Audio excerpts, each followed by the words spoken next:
আপনি কি করে বিএনপি করেন রনি ভাই? জিনিস নিয়ে রনি ভাই, বলতে আমি চাই। জানি যে আপনি আসলে এত বেশি জনপ্রিয়, আপনার কাছে আপনাকে এই প্রশ্ন করা আমার জন্য রিস্কি, তারপর আমি এই প্রশ্ন করছি। আপনার যে পরিমাণ মানে আপনার মনে হওয়া যে আসলে ছাত্রলীগ হিসাবে জাতীয় পার্টির এগেনস্টে বা জাতীয় পার্টির সম্পর্কে আপনার যে মতামত, আপনি কি করে বিএনপি করেন রনি ভাই?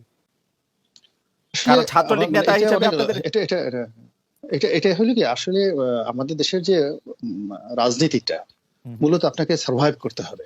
ওকে ছাত্রলীগ করলে যে ছাত্রদল করা যাবে না, নট লাইক দ্যাট। রাজনীতি করতে হলে সার্ভাইভ করতে হবে। ওকে আওয়ামী লীগের মতো একটা বড় প্ল্যাটফর্মে থেকে তারপরে সেই দলের একটা সংসদ সদস্য হয়ে সেই দল করতে যদি আপনি রিজেক্ট হন, ইউ হ্যাভ টু অপশন। আপনি রাজনীতি করবেন অথবা আওয়ামী লীগের রাজনীতি থেকে হারিয়ে যাবেন। তো সেক্ষেত্রে আমার কাছে মনে হয় হারিয়ে যাওয়ার চেয়ে বেঁচে থাকা, রাজনৈতিক অঙ্গনে বেঁচে থাকাটা আমার জন্য গুরুত্বপূর্ণ।